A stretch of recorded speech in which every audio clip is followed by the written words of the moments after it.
Good morning. This is Darren from SimNation. Just want to do a quick recap video for WWPF, which is our Draft Day Sports Pro Football 2023 League. Draft Day Sports, of course, is the Wolverine Studios title. Just a quick plug for them.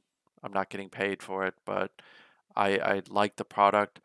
Uh, I would highly recommend taking a look at the Wolverine Studios titles. Brooks and team do a great job of keeping it fresh and taking feedback and building it into the game. If you're looking for a sim football uh, or any sim sport genre, whether it's football, basketball, I highly recommend taking a look at their product. They've just done a fantastic job with this. And of course, the 2024 cycle, I think, is beginning soon. So it's also a good time to get it and then provide feedback. Brooks is always looking for it. If you want to join an online league, WWPF is a good place to be. We have a lot of great coaches. It's competitive, and it's largely a fun atmosphere. So want to dive right into the playoffs. So we're in week 17. It's the last week of the regular season that will run tonight. Um, the playoffs for the WWPF are, of course, a 6-team playoff uh, for each conference, the conferences being the AFC and the NFC. Um, in most cases, the seeding is already pretty much locked in based by now. But there are in the NFC, the sixth seed is still open, and there is a scenario that could have developed in the AFC where the sixth seed could actually not be who you think it is. So we'll talk a little bit more about that. But of course, both in both conferences, the 1 and 2 seeds are already well defined. They are already pretty much locked up, and they'll get first round buys. So we'll start in the West uh, with Arizona. I think I've talked about this already that Arizona is a really good CPU team. Kudos to Don Luckey. Did a fantastic job there when he was a coach. He's left the league, and Arizona benefited from that. Um, they have the number 2 seed. It's locked up, so they'll get a bye. San Francisco, not the season that Stewart wanted to have. He's, of course, one of the human coaches, a long-standing one, and he typically has 10 wins and is winning this division. Just a down year, but of course the playoffs are right around the corner, and he should be able to hit the reset button and just try to go from there and make a run. LA and Seattle are both CPU teams. If you have more a friend who wants to join the league with you, this is probably the best division to come into because there are 3 teams available. Um, Out of the East, Templar has Dallas, and he's already locked up the East Division title, so he's in the playoffs. Philadelphia can make a run, um, but in order for Philadelphia to get into the playoffs, one, they got to win, and two, New Orleans needs to lose.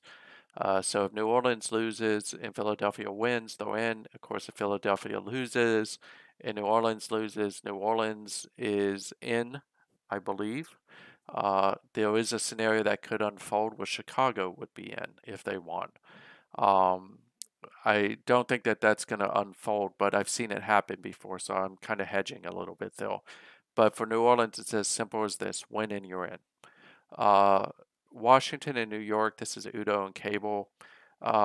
Washington, kind of down yield for them. Cable, at 5 and 10, it doesn't seem like it, but it's an up yield for them because they were really horrible last year.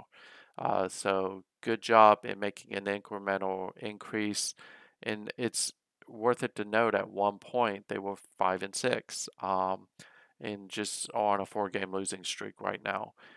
Philadelphia, the new coach is doing wonders. They'll won 4 in a row. Should be good momentum whether they make the playoffs or not. Going into the off season and then building off of that and potentially challenging Dallas for the East title. In the South, the number 1 seed is Carolina, 13-2. Just a great season for Invisible Witness on a 7-game winning streak. That's what you want to be at when you're entering the playoffs. They will get a first round bye, so sometimes that can actually disrupt your flow is when you have a bye. But we'll see. Carolina's just been a tough team all season. I mentioned New Orleans when you're in. Uh, so they just got to take care of it. This is a CPU team, by the way. The South is another area where if you have friends and want to join WWPF, the South would be a good place. I don't think Steve has uploaded in a while at Atlanta. I'll have to take a look at that. And then, of course, Tampa Bay is a CPU team. In the North, definitely not what we expected out of the North this year. Part of that is DWK entered the league, who's the Green Bay Packers coach. He's a really good sim football coach, has his roots in the GDCFL, which is a bowl-bound league, and of course he also plays in SNCFL, which is our college football league. Um, just phenomenal job there. Green Bay's in, so it's just a matter of the seeding now. Chicago, actually, yeah, it's still a matter of the seeding. Chicago has a chance of making it in if New Orleans loses and Philadelphia loses, and that would just be a bug. It's happened before, and I've seen it before. Will sometimes the division record matters, and when that happens, Chicago would make it in. Detroit and Minnesota, Pops and Rick. Rick is definitely not having the season he wanted to have. Didn't win a single division game. So you think about that, right? He's 6-3 overall if he's outside of his division. So really good job of taking on people outside the division, but lost a lot of heartbreakers in the division. Pops went from being making it to the championship last season to not making the playoffs this season. So he'll work on that on the off season, as will Rick at Minnesota. But good job, DWK, coming in and just taking that division by the horns. Uh, in the West, Oakland is the three. Oakland is the 3 seed. Um, Peter's had a down year, but he's on a 9-game winning streak. You don't want Peter on a winning streak going into the playoffs, because when he enters the playoffs, his whole mindset shifts, and there's no better playoff coach than Peter. I'd probably argue that outside of some of the legends of the WWPF who don't play anymore, there's no better coach than Peter. So great job, Peter, in turning that around. He's dealt with injury issues almost all year with Denham, who's a starting quarterback, just constantly getting hurt. We'll talk about some of the players there. There's great narratives in the league around some of the players this season, and that's a great segue into Denver. The Denver has a wide receiver who's just been obscene this year, and he's only in his second season. But there is a scenario that can unfold where Denver makes the playoffs. So if Jacksonville loses to Arizona, I've seen it happen once before where that could allow Denver to slip into the playoffs. And it's not supposed to happen. I'm just going to say that outright, but it could happen. For Althaben, great season, initial season for San Diego. He had to rebuild quite a bit there because they were in a pretty bad shape. Kansas City's a team that if you want to join the AFC, this is a pretty good team to take. I would say Cincinnati, Kansas City, Buffalo are really the teams to take a look at. I think those are actually the only 3 teams that are actually available in the AFC. The AFC has a lot of human coaches, as you can see. In the East, he's lost 1 game, but you can't take it away from DP. DP's had a phenomenal season with the Jets. Um, I think they lost to the Bills, which is kind of weird because the only other loss was to Pittsburgh.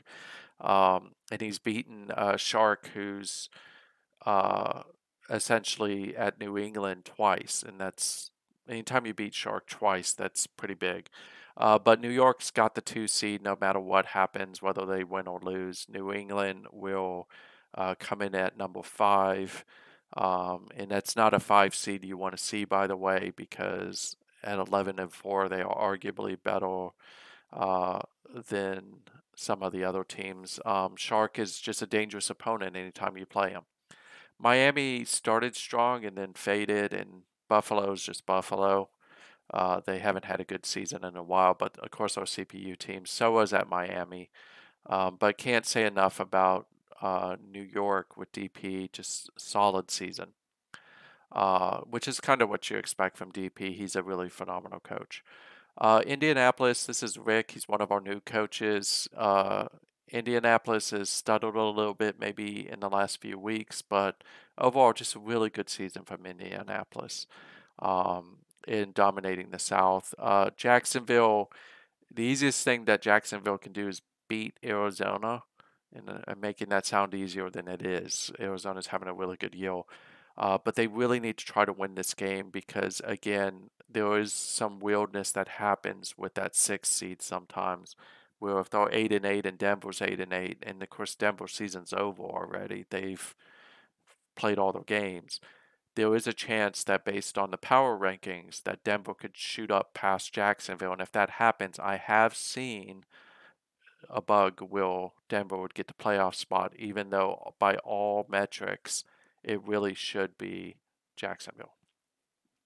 So great job by Starfinder, by the way. Houston is DP, not probably quite the season he wanted to have, but it's a good solid beginning for him. And all he's got to do is draft well. Uh, and he should be able to get that. He's probably going to be in the market for a quarterback, and he's going to be in a pretty solid position to potentially get it. There's going to be a lot of pressure on Tampa Bay and Kansas City to cough up the first pick or the second pick, and both of them are pretty much locked in though with those. I mean, there is a potential Seattle could have the first pick, but I think it'll be Kansas City or Tampa Bay. It's just a matter of who wants that first pick more. And then, of course, since they're both CPU teams, human coaches will be able to try to pick off that pick. And with some of the talent coming in out of SNCFL, if you're looking for a quarterback, this may be the season. There were some really top-notch quarterbacks coming out. And it'll be interesting to see. And I'll do a video on that once we get a little bit more detail around who's coming out, and also once the randomizer's been run against them. So Tennessee is, of course, Bama. He's new to the league. Great job just with getting in and making them competitive. I do think that give it the offseason, and I expect Tennessee to bounce back. They got a pretty phenomenal quarterback. Pittsburgh has a chance to do what no Pittsburgh team in WWPF or in real life has done, which is have a perfect season. I think the most Pittsburgh ever may have had is like 14-2 or something like that. But just a strong season from the Steelers. Baltimore is Kev. Just good first season, solid first season. There were a lot of issues with the Baltimore roster. He stabilized it. But he had some quarterback issues where his quarterbacks got hurt, and I think that really hurt him. But he's bounced back, and I expect good things in the offseason from him, and I expect them to challenge Pittsburgh for the division title next season. Cincinnati's a good CPU team to take a look at. Definitely got some good solid pieces if you want to come in and try to make an impact right away. And Bio Ego can be the spoiler this week because Pittsburgh plays Cleveland, where they could end Pittsburgh's 15-game winning streak and keep them from the 16th game. Pittsburgh is the 1 seed, Jets are the 2 seed, Oakland's the 3 seed, Indianapolis is 4, New England is solidly 5, and then, like I said, the 6th seed is kind of up. It should be Jacksonville, but if Jacksonville loses, there is a chance it could be Denver. So that's kind of the picture of where we're at. I do want to kind of talk a little bit about some of the players, though. I don't normally do this, but I do because there's some narratives out here that are pretty interesting. So Spriggs, really no shock there. Lavelle got hurt, otherwise he might have challenged Spriggs, but Spriggs is just having a phenomenal season. One of the main reasons why the Jets are doing so well is just how phenomenal of a season that he's had. I know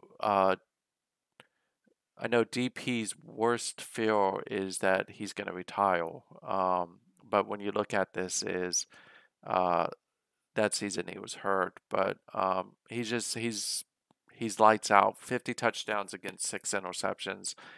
That's just obscene in any league. He doesn't really throw interceptions very often, and as you can see, he doesn't have the prototypical arm, but he is highly accurate. And in DP's system, he does well. Now, part of that is the wide receivers, but you still can't take away from him. I think Lavelle would have been up higher if he hadn't gotten hurt, but you could say the same thing about Spriggs. Spriggs actually was hurt as well. So, not as good of a season from an interception perspective as normal, but we'll talk about one of the reasons why for Lavelle here in a second, because there's a second year player who's just doing really well. Got Spriggs there. Denham, it's kind of one of those things.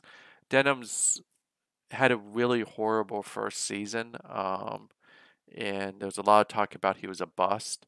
It's not a great season from a percentage perspective, but he was solid. And you also got to remember, he's been hurt most of the season. So he's only going to get stronger in Peter's system and just a really good yield. Luna is one of the main reasons for Indianapolis having the 11-4. Zielinski is a major reason why Carolina has a 13-2 record, just great yield. Brand, despite how bad Kansas City's been, is having a pretty good yield. But yeah, those Spriggs is likely on his way to nabbing the top passer award. And then he has a pretty good shot at grabbing the offensive MVP award. From rushing, Lackey should break 2,000. He'll be one of the first running backs in a while to do it. And if he has a good game, gets over 100 yards, he'll come in at number 2 all time, behind a guy who had like 2,400 yards. Again, Lackey got hurt, plus he had 2 bad games, maybe 3 actually. But just a good season for the rookie. Leon Grill has just been phenomenal with Denver. Denver hasn't lost. Denver's record isn't due to the offense; it's due to their defense. And then you got Leonard, who's just another one of those solid backs from Peter. Hicks has had a good season. Rob is highly underrated. But if you look at Leonard, he's just been solid his entire time ever since he was drafted by Peter. Uh, Peter makes the most of his first round picks. Just really strong season, and of course, uh, Grill proves me wrong because he had a 2,000 yard season last season. But just a solid running back for Denver. Prince does a really good job of having both a strong pass attack and a strong rush attack. Um, it's just his defense this year has been pretty lacking. Terrell Bryant's another rookie who's had a pretty solid year with 12 rushing touchdowns. Lackey, in a perfect world, should win the Offensive Rookie of the Year award, but Bryant could get it based on touchdowns. In the receivings, so Michael Brooks has had a phenomenal year. He won't break 2,000 because the Raiders are done for the regular season.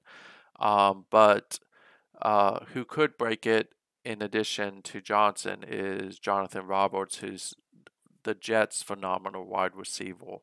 Um, he should break it more than likely, but can't say enough about James Johnson. He's in his second season in the WWPF. I think he's out of Missouri, if I remember correctly, but broke 2,000, having a phenomenal season. He's got ungodly amount of touchdown catches. And if he keeps up that trend, he's probably going to challenge Roberts' record that he set this year for the most passing touchdowns in a career. But if you take a look at him, uh, he's a speedster, and Prince makes the most of it. Will that 26 touchdowns is just obscene. And then if you look at Brooks is also he's just been solid ever since Peter signed him from Tennessee. So I mean that's a really strong receiving thing. And then you look at how he started his career. If he had if he had probably been with Peter from the very beginning, probably would be challenging this guy, who's had just a phenomenal season. The challenge is he's being overshown by Johnson. I would love to see either Roberts or Johnson actually win Offensive MVP, not the quarterbacks, because I think these two are one of the big reasons why those two quarterbacks are showing up so well.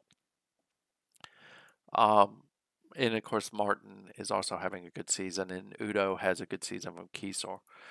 Uh, Sacks wise, Sousa should have it.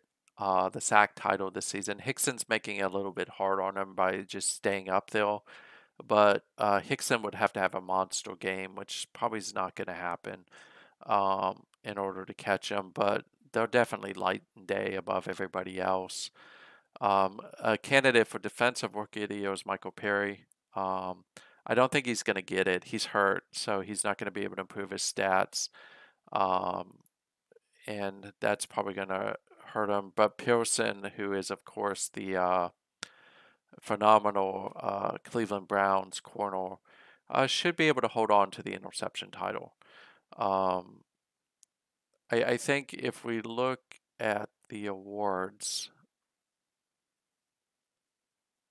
real quick, Johnson makes sense, as I mentioned. Leonard makes sense. I mean, he has 14 touchdowns, 19 total.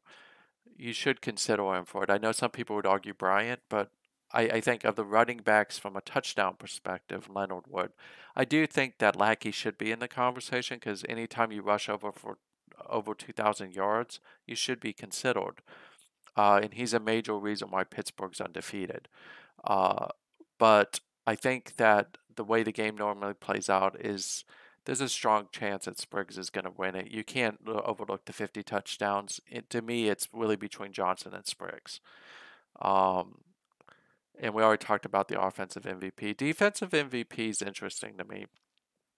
So I know a lot of people think that sacks and interceptions are how you measure it. Hickson is the defending defensive MVP. Um, I think if you look at the whole picture, Hickson probably is the most valuable player on the defensive side of the ball for Pittsburgh. But you could make the same case for Russell Robertson with Carolina and also Dustin Sousa. I don't think Sousa's going to win it, and I'm probably going to be wrong on that, but I think it's going to really come down between Robertson and Hickson. Because behind Hickson, what you're not seeing here is just how dominant of a player he actually is. So if you come downhill, you got the 14 sacks, right? But you have 14 hurries, 28 knockdowns. He's punched the ball out twice, and he's just having a really strong season. Plus, all this is in where he's missed 4 games. I'm sorry, 3 games due to injury. Robertson, again, just a solid season as well. But linebackers don't get hurries and don't get knockdowns, but he's done a phenomenal job. And I will tell you, for transparency, Robertson's one of my favorites just because he used to be a Steeler. But then if you look at Sousa, he's only in his second year. He was the overall first round pick last year out of Bama. He's had a phenomenal year as well. Actually, now that I'm looking at this, he should win it. That's much better. Granted, he's had more games to play in, but 31 hurries, 21 knockdowns, 16 sacks. Forget about I was wrong. Sousa should win it. Um, Great job there, by the way, Kev. Uh, I view that as kind of you. Um, Offensive Rookie of the Year. This one's going to be interesting. I think it is going to be a running back. I think that if you're going by touchdowns, it's likely going to be Bryant from the Jets. But if you're really looking at the overall impact, and yes, he's not scoring touchdowns, but Pittsburgh wouldn't be undefeated without Lackey. And anytime you break the 2,000 yard mark as a rookie, you probably should give it to them, whether they score or not. On the Defensive Rookie of the Year side, uh, I really think Lab should get it from Indianapolis, but um, they're going to probably strongly consider Trent Anderson, who if I remember correctly, he's like a safety. Um, who's a rookie out of Eastern Michigan, and yeah, he's a strong safety. Who's just had a really good year. Perry, the challenge with him is one, he's hurt, but yeah, he's been very disruptive. If I had maybe started him earlier, maybe, but I really think it's between these two. Just like here, I think Lackey should win it, but I think the game's going to consider Bryant or Enos for Rookie of the Year more than Lackey, just based on the logic. Other big things to consider is just if you go week by week, we're not going to look at Arizona. But of course, Arizona plays Jacksonville. They could spoil Jacksonville pretty badly. Baltimore gets Houston, so this is JP versus Kev. Um, I think in this case, Kev wants to win this one pretty badly because I think that if he wins it, he gets to 8-8. I think his quarterbacks are finally healthy, and no, he's not. When Murray plays, it's a different team.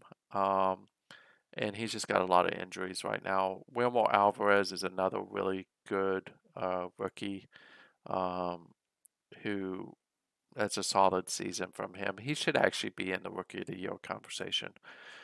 Carolina, we talked about Zelensky, just phenomenal season. Andrade's been on the receiving end of it. They end against Udo. A win would be really good for them just to keep their trajectory going. And again, by this point, you want to have for some of these teams, they want to have a first round bye only to allow themselves to have some time to heal. Bio Eagle, I mentioned this, can disrupt the Steelers' attempt at perfection. Um, Watson is healthy, so that should help. And he's got a really strong running back in Hillman. So I don't expect that Pittsburgh's going to challenge in the air much. They've been keeping it on the ground, but we'll see how that plays out. Templar, again, a good season. When you look at the losses, the Jets and the Bengals probably sting pretty heavily. But outside of that, they lost to a playoff bound team, likely in New Orleans, an undefeated team in Pittsburgh, a team that's only lost twice in Carolina. And then Baltimore at this point was actually really, really good. So nothing to complain about from Templar other than he would have liked to have won one of those games, but his key will be enter the playoffs relatively healthy and hope Tampa Bay doesn't take someone like a Martin out or Higgins. We mentioned Prince has an outside shot at it. His offense has just been phenomenal, spot on this season. His defense has been abysmal. Uh, if he even had anywhere near like 20 instead of 28th, in defense or somewhere in the teens, this is a team that largely would be in the playoffs and would have contested with Oakland, but they didn't. So, as you can see here, they are capable of putting up a lot of points. So, if they do sneak into the playoffs, they would sneak into the playoffs and play Oakland. Um, so, Oakland's going to get that either Jacksonville or Denver, and third time can sometimes be the charm. Pops mentioned it down year for them, but in fairness, Pops wasn't uploading for a while, so a lot of these losses were probably during periods he wasn't uploading. But it just the team isn't gelling as good as it did the previous season. DWK, really good season. A lot of that's based off Seton, and also a pretty good rushing defense. The loss to Detroit kind of hurt a little bit because they would have liked to have been challenging maybe upwards against Dallas to take the fourth seed. I'm sorry, the third seed. But that loss pretty much hurt them. Now they get the Bills, which is traditionally an easy win, except for someone thought that last week in the Jets, and the Bills beat them. This is JP. We talked about them with Baltimore, but a good solid first season for him. Uh, Ash is a lot of controversy there around Ash and that trade.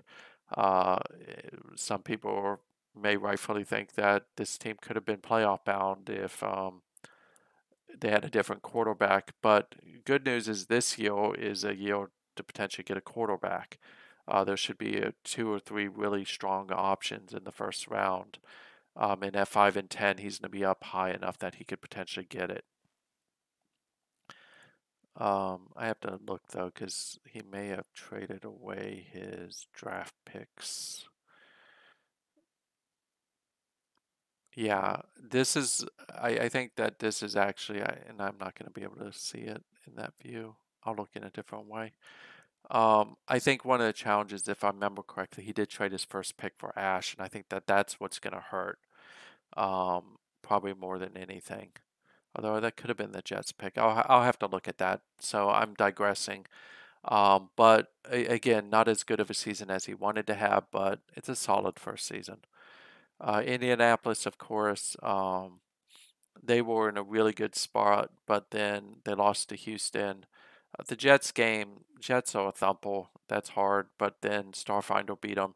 So they've been up and down in the last part of the season, which is kind of contributing to them entering the playoffs in the fourth seed.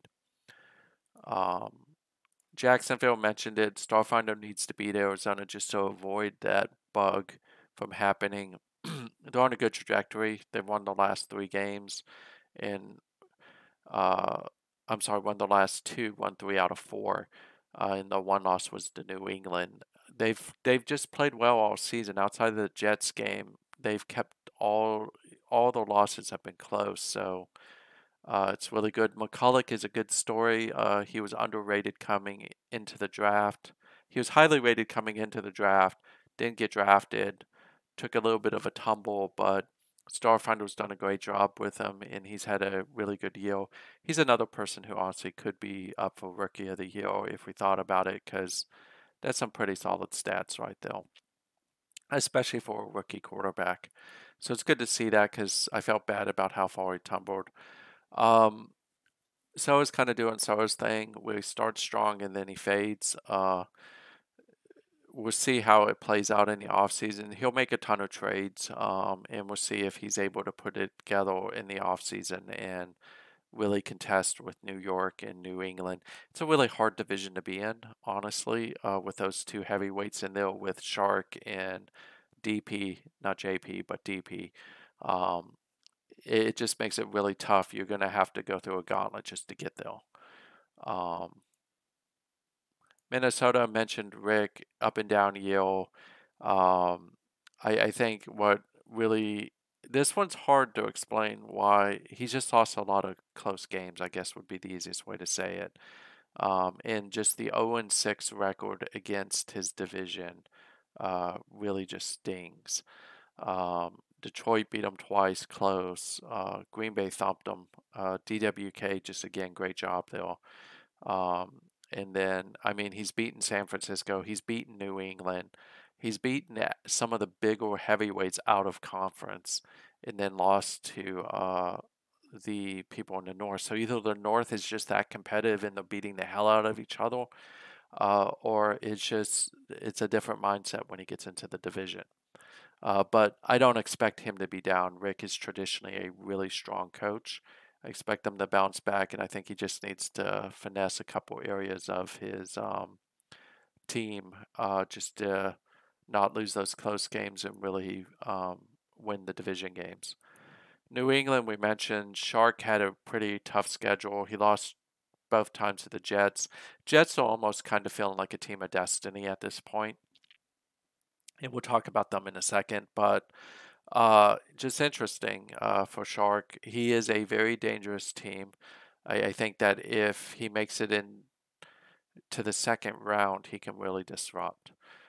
So Shark is another good playoff coach. The problem with him is he traditionally runs into the buzzsaw that is Peter in the playoffs.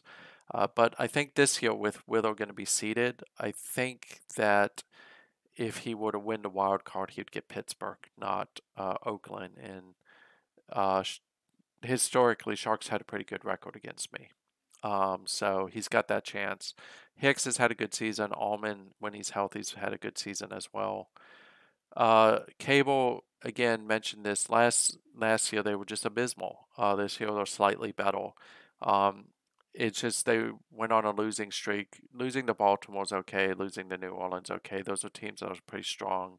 Dallas, same thing. The new coach at Philadelphia is just kicking the tar out of everybody right now. Um, so he would like to end the season on a high note, maybe stick it to Philadelphia in the process.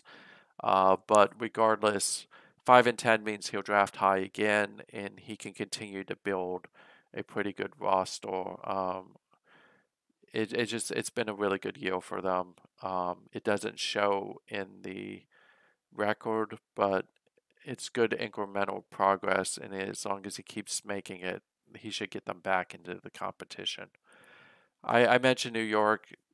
To me, New York is a team of destiny. Buffalo was a weird loss. Outside of that, DP's just had his team dialed in, and they are good offensively and defensively. So of course they have the best passing attack uh, and the best offense because of that passing attack, and then the second best defense behind Pittsburgh. Losing Danny Bridges, I think, hurts a little bit, but again, he's so stacked on offense, it's not even funny. And his defense is nothing to laugh at either because, again, he has a very strong defense.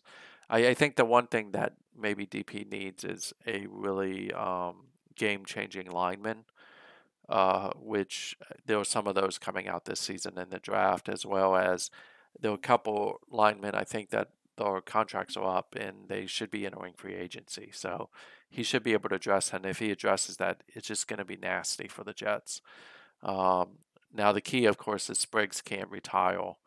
Although his backup, Spriggs gets all the claim to fame because of how good he is, but I mean, his backups are just as deadly, like Henderson, which I'm still kicking myself to this day on him. Um, I think if I remember correctly, I'm pretty sure I'm kicking myself to this day on him. So yeah, that's my fault. So I had Henderson at one point. He got hurt, and I did a trade with him, and I probably set him up for some good degree of success for the future if Spriggs retires. I think Henderson is like McCulloch that we talked about at Jacksonville. He's got some good upside. And if you look at him, he's actually my type of quarterback. He follows the lines of one of the quarterbacks at Pittsburgh that was really good. But I mean, kudos to DP, he locked him up. So that even if Spriggs leaves to retirement, he's going to have a really strong quarterback going forward. So great job there, DP. Uh, the master, the man, the myth, the legend, Peter at Oakland. Uh, just again another phenomenal season. Really, his three losses are to the 1, the 2 in the AFC and the 1 seed in the NFC. So, and they were all earlier in the season. Since then, he's just been beating people up. Um, Losing Denham hurts. It changes the dynamic of his offense a little bit. I am a little shocked that he's been sticking with Jordino instead of just handing it off to Raynor. Um, but I think at the end of the day, it doesn't matter. Peter has just the ability to, once he gets in the playoffs, he's going to be really hard to start. Just imagine that if you look at these stats, right? If Denham could stay healthy, Denham would probably definitely be up there. So, and it's one of the reasons why I think that Denham's going to have a really good career as long as he can stay healthy. He is kind of showing a little bit that he might not be able to. Can't say enough about Leonard. He is just a phenomenal running back. Brooks is amazing. Reyes is, I think, near the end of his career, if I remember correctly. And he's had a really phenomenal career with 148 sacks. Um, Kind of a down year for him a little bit, but then you got Pope who's having a good year as well. Philadelphia, this is of course one of our newer coaches. Uh, they have a really solid foundation to build off of. Gary left them in pretty good state. Don did a pretty good job in in the relative short time he had them. Again, they're on a 4-game winning streak ever since the new coach took over, and they could make it 5 and get into the playoffs. So, and of course, Libby is someone to keep an eye on uh, from a rushing perspective. Pittsburgh narrative here, of course, is one more win and it's a perfect season. They've had issues with injuries here recently. But I think that hopefully they can finish the season strong, get into the playoffs, avoid any major injuries. They do have one, which is Perry. That changes the defense a little bit. But Lackey's having a great season. Bradley was a great pickup as well. And then, of course, Hickson is just having another one of his monster seasons. San Diego, Althaven done a really good job in his first season. Should he's got to get by New England to be 8-8. I don't think Shark's going to give it to him because Shark wants to enter the playoffs on a high note. But just a great job from Althaven in his first season. San Diego was a little bit of a mess when he took it, and he's definitely kind of got them stable. I mean, you look at in the last half of the season, his losses are to Oakland. It's hard to beat Pete in New Orleans, and probably will lose to New England. But I said that last week and he won, so who knows? Althaven's just doing a great job, so kudos. Not a good year for Stewart. Just come out and say it. This is one of those. It's kind of like the Vikings. What the hell? Nothing screams that you should be having a bad season, other than you've lost some pretty close games. And you've lost to some good teams. So Arizona turned out to be much better than anybody thought they were. Philadelphia, that was while Don was still there. Of course, Rick at Indianapolis is having a phenomenal season. And then dropped a game to Seattle, dropped a game to Rick, and then lost to LA. So they need to beat LA this week just so they can be 10-6 and ensure that there's no shenanigans around them clinching that 5th playoff spot in the NFC. And Farmer's been up and down this year, I think. 22 interceptions is not normal for him. Uh, and I think that's kind of causing some of the issues is just turnovers. I'm going to bet you if I went back and looked at Rick, it's the same thing. This is Bama. He's a new coach. He came in, won his first game, but again, it's really hard when you take over a team, especially late in the season. What really hurts him is Emil Richmond, who is just a really strong quarterback, got hurt, and he doesn't have access to him. Plus, Irby, I think, also hurts him. It doesn't help to have Indianapolis the last game of your season on the road, especially with Rick trying to lock up a winning streak going into the wild card. So we'll see what happens, but I'm pretty certain that with a 5-10 record in a one of the top half picks, he's going to be able to translate that into something. And then, of course, Udo at Washington. Udo was doing fairly well at one point, and I think the competitiveness of the league, and he's had a real issue with injuries this season, I think, if I remember correctly. But you wouldn't know. Kiesel's, again, having a great season. Kiesel's one of my favorites. That rush defense isn't helping, but if you look over here, Rose is having a decent season, but again, turnovers are kind of slowing them down. So all in all, the first seal coaches have done a pretty good job. So just want to call them out. So DWK at Green Bay, Visible Witness at Carolina, phenomenal job by Visible, by the way. And then you have Kev at Baltimore. You have Rick at Indianapolis, Starfinder at Jacksonville, um, and then Althaven has done a good job with San Diego. That roster really was a wreck. The Philadelphia Eagles' new coach is also doing a phenomenal job. It may get them into the playoffs. If I don't mention your new coach, it's not that you're doing a great job. Like JP's doing a great job. Bama, it started so late in the season. it's a tough hill to climb out of there. But all in all, it's been a competitive season, and it'll be interesting to see what the playoffs bring. I will say that in looking at the AFC, so you have Pittsburgh at 1, New York at number 2. Uh, you have Oakland at number 3, Indianapolis at number 4, New England at number 5, and then of course it's either going to be Jacksonville or Denver at number 6. Um, I I think if you look at that and you draw a logical conclusion, there is a strong chance that what you will see is Oakland versus New York in the second round, and probably either Pittsburgh or um, probably Pittsburgh and New England in the second. Indianapolis is going to be hard to gauge. They could actually really, they could be in there with Pittsburgh as well.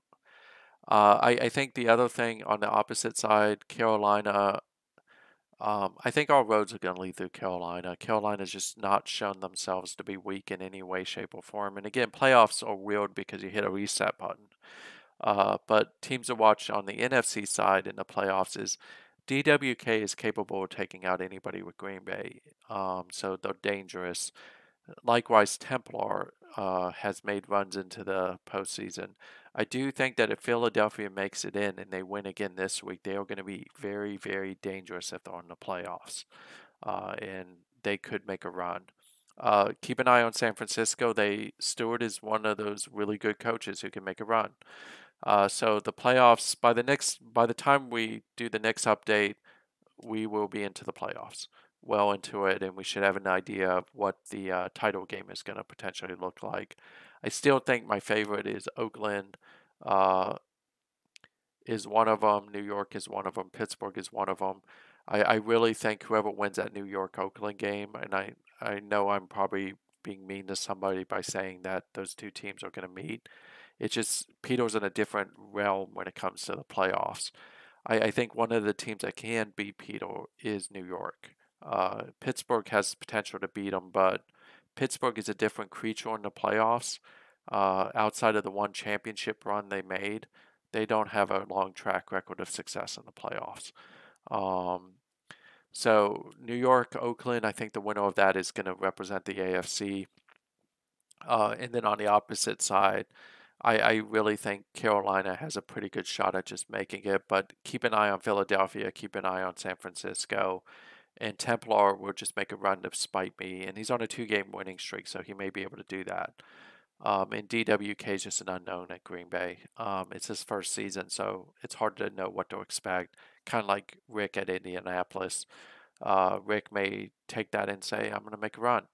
So if you're interested in joining, we have a lot of good teams. I'm going to wrap it up. I probably went longer than I wanted to, but I'll drop the links in the video. It should be interesting to see how this plays out tonight because it'll give us some certainty around the playoffs. And then, of course, the first round game will run wild card weekend will run on Tuesday, and then on Friday will be the uh, second round, and then of course Sunday of next week will be the conference championships, with the championship game happening sometime after that.